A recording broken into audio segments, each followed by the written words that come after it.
Benjamin Netanyahu এত গোয়ার কেন? কি তার বংশ পরিচয়?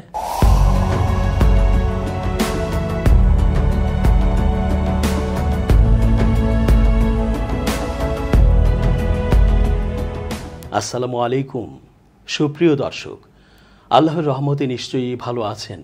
আমি এস জে রতন স্বাগত জানাচ্ছি আপনাদের সকলকে চেঞ্জ টিভি আন্তর্জাতিক চোখ অনুষ্ঠানে।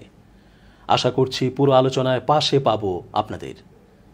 সাম্প্রতিক সময়ে এক কঠিন অবস্থার মধ্য দিয়ে যাচ্ছে নেতানিয়াহু প্রশাসন।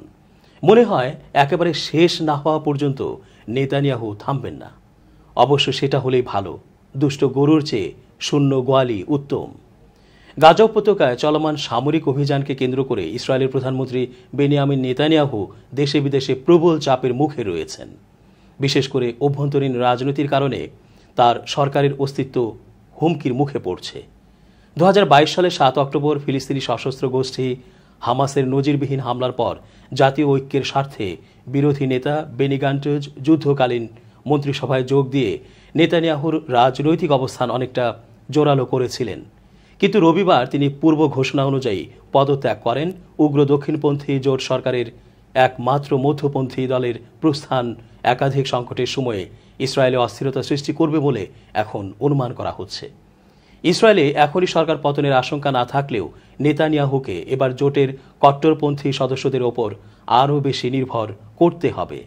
ফলে সবচেয়ে ঘনিষ্ঠ সহযোগী দেশ যুক্তরাষ্ট্রের সঙ্গে মনোমালিন্য আরও তীব্র হবে বলে ধারণা করা হচ্ছে। নেতানিয়াহু নিজের সরকারের অস্তিত্ব টিকিয়ে রাখার স্বার্থে মার্কিন প্রশাসনের অনেক চাপ উপেক্ষা করার চেষ্টা করে চলেছেন। এদিকে গাজায় বিতর্কিত সামরিক অভিযানের পাশাপাশি উত্তরে লেবানন সীমান্তের অপর প্রান্তে হিজবুল্লাহর সঙ্গে আরও তীব্র সংঘাতের আশঙ্কা ইসরায়েলে অস্থিরতা সৃষ্টি করছে। গাজায় এক সেনা অভিযানে হামাসের কবল থেকে 4 জন পণবন্দীকে জীবিত অবস্থায় উদ্ধার করা সম্ভব হলেও হামাসের কবলে এখনও অনেক পণবন্দী থেকে যাওয়ায় ইসরায়েলে প্রতিবাদ বিক্ষোভ চলছে। দেশের এমন সংকটের সময় মন্ত্রিসভা থেকে বিদায়ের কারণ ব্যাখ্যা করেছেন ইসরায়েলি সেনাবাহিনীর সাবেক কমান্ডার ও সাবেক প্রতিরক্ষামন্ত্রী বেনি গান্টজ।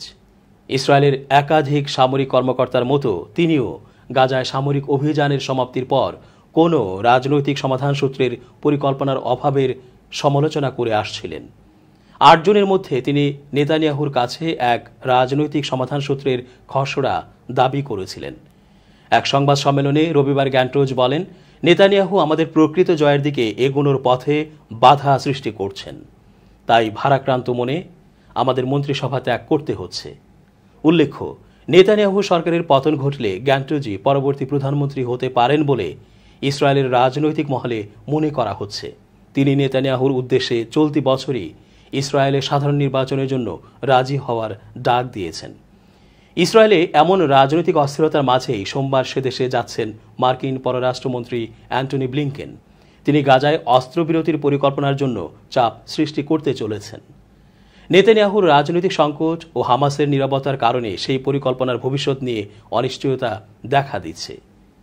এরই মধ্যে ঘটে গেছে আরেক ঘটনা, জানিয়ে বিব্রত নেতানিয়াহু সরকার ও সেনাবাহিনী। গাজা উপত্যকায় সামরিক চাকরিতে ফিরে যাওয়ার আদেশ পাওয়ার পর এক ইসরায়েলি সংরক্ষিত সেনা নিজেকে শেষ করে দিয়েছেন। তবে ওই সেনা পোস্ট ট্রমাটিক স্ট্রেস ডিসঅর্ডার রোগে আক্রান্ত ছিল বলে টাইমস অফ ইসরায়েলের প্রতিবেদনে দাবি করা হয়েছে। তার পরিবার গত রবিবার বলেছে, যুদ্ধে ফিরে যাওয়ার আদেশ পাওয়ার পরেই নিজের জীবন নিয়েছেন তিনি। ইসরায়েলের এই নিজেকে শেষ করে দেয়া সেনার নাম এলিরান মিজরাহি।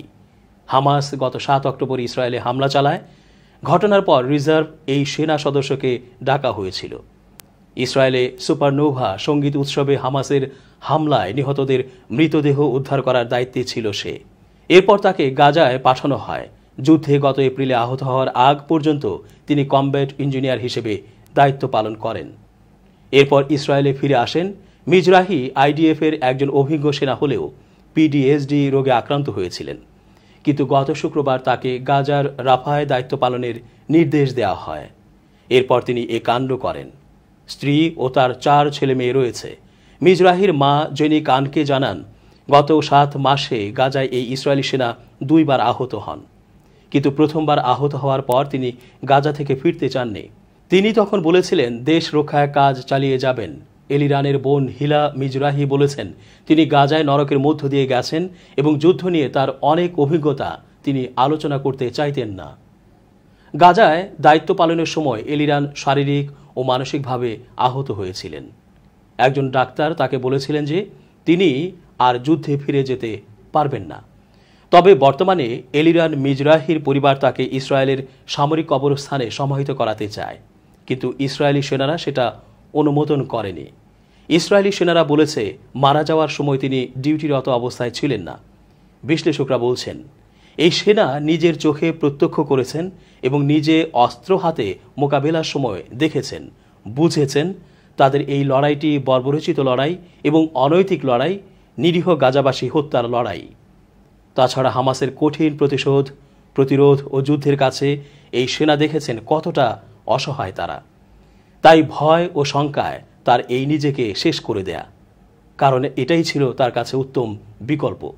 এত কিছুর পরও যে নেতানিয়াহু যুদ্ধ চালিয়েই যাবেন বলে প্রতিজ্ঞাবদ্ধ, সেই কুখ্যাত নেতার বংশপরিচয় সম্পর্কে একটু জানার প্রয়োজন আছে বইকি। নেতানিয়াহু পৃথিবীর প্রভাবশালী প্রাইম মিনিস্টার হিসেবে অভিজ্ঞ। তিনি ইসরায়েলের তেল আবিব শহরে জন্মগ্রহণ করেন। এখন তিনি প্রায় ৭৩ বছরের বৃদ্ধ এক বেঈমান মুনাফেক। মানুষের মধ্যে বিবি নামে পরিচিত তিনি। নেতানিয়াহুর পিতার নাম বেনজিয়ন নেতানিয়াহু এবং মাতার নাম জিলা সিগাল। তার পিতা একজন খ্যাতনামা ইসরায়েলি ইতিহাসের অধ্যাপক, মা ছিলেন গৃহিণী। তার ২ ভাই রয়েছে, যাদের একজনের নাম ইয়োনাতেন নেতানিয়াহু, যিনি ইসরায়েল ডিফেন্স ফোর্সের একজন অফিসার, এবং অন্য ভাইয়ের নাম ইড্ডো নেতানিয়াহু, যিনি একজন ফিজিশিয়ান। প্রধানমন্ত্রী নেতানিয়াহু ৩টি বিয়ে করেছেন। ১৯৭২ সালে তিনি মিরিয়াম ভাইজম্যান নামক এক আর্মি অফিসারকে বিবাহ বন্ধনে আবদ্ধ করেন। পরে ১৯৭৮ সালে তাকে তালাক দেন। পরবর্তীতে ১৯৮১ সালে ফ্লোর কেটস নামক এক গ্র্যাজুয়েট পাশ করা নারীকে বিয়ে করেন। এই নারীকেও ১৯৮৪ সালে তালাক দিয়ে দেন। এরপর ১৯৯১ সালে সারা বেনআর্জি নামক এক ফিজিওলজিস্টের সঙ্গে তিনি তৃতীয় বিয়েতে আবদ্ধ হন, যার সাথে তিনি বর্তমানে জীবনযাপন করছেন। নেতানিয়াহুর ছেলেমেয়েদের নাম নোয়া, ইয়াইর এবং এভনার। নেতানিয়াহু একজন উচ্চশিক্ষিত বর্বর ব্যক্তি। তার প্রারম্ভিক শিক্ষা ইসরায়েলের হেনরিয়েটা সোল্ড প্রাথমিক বিদ্যালয় এবং আমেরিকার চেলটেনহ্যাম হাই স্কুল।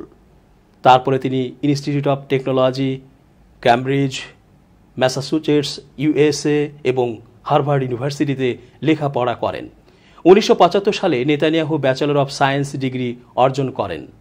তারপরেই ১৯৭৬ সালে মাস্টার অব সায়েন্স ডিগ্রি পেয়ে তার একাডেমিক শিক্ষার সমাপ্তি টানেন এবং সম্প্রতি তিনি রাজনীতি বিজ্ঞানে ডক্টরেট ডিগ্রি অর্জন করেন।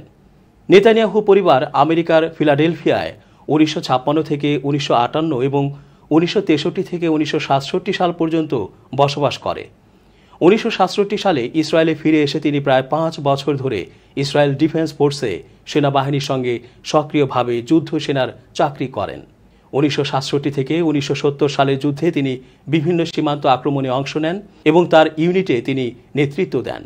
ম্যাসাচুসেটস ইনস্টিটিউট অব টেকনোলজি থেকে তার মাস্টার্স ডিগ্রি তিনি মাত্র ৩ বছরে সমাপ্ত করেন, যা সাধারণত ৪ বছর সময় নিয়ে করতে হয়।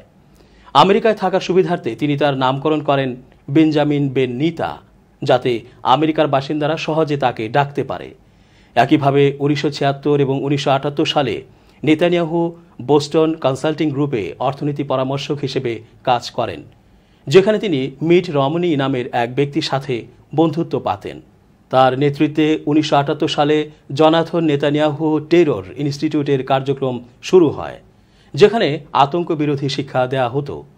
১৯৮০ সাল থেকে ১৯৮২ সাল পর্যন্ত তিনি জেরুজালেমে রিম ইন্ডাস্ট্রির নির্দেশক হিসেবে কাজ করেন এবং এই সময়ে ইসরায়েলের কিছু প্রধান রাজনীতিবিদের সাথে ভালো সম্পর্ক স্থাপন করেন। দশকের মাঝামাঝি নিউ ইয়র্কে থাকার সময়ে বেনিয়ামিনের সাথে ডোনাল্ড ট্রাম্পের পিতার সাথে পরিচয়ে ও আড্ডায় উভয়ের মধ্যে একটি ভালো সম্পর্ক গড়ে। ১৯৯৬ সালে জুন মাসে বেনিয়ামিন নেতানিয়াহু ইসরায়েলের এখন পর্যন্ত সবচেয়ে কম বয়সী প্রধানমন্ত্রী হিসেবে মেয়াদ পূর্ণ করতে সমর্থ হন। ১৯৯৬ সালে সেপ্টেম্বর মাসে নেতানিয়াহুর সাথে ফিলিস্তিনি নেতা ইয়াসির আরাফাতের পরিচয় হয়। নেতানিয়াহুর রাজনৈতিক ক্যারিয়ার ১৯৮৮ সালে লিকুদ পার্টির টিকিট দিয়ে শুরু হয়। সে সময়ে তিনি ইসরায়েলি সাংসদ হিসেবে বাছাই প্রক্রিয়ায় যোগ্য হন এবং নেসেটের মেম্বার হিসেবে অন্তর্ভুক্তি ঘটে। তারপর সরকার তাকে উপবিদেশ মন্ত্রী হিসেবে নিযুক্ত করে এবং পরবর্তীতে লিকুদ পার্টির প্রধান পদে নির্বাচিত হন এই বিশ্ববেহায়া ও খুনি। দর্শক, শেষ করছি আজকের মতো। ভালো থাকুন।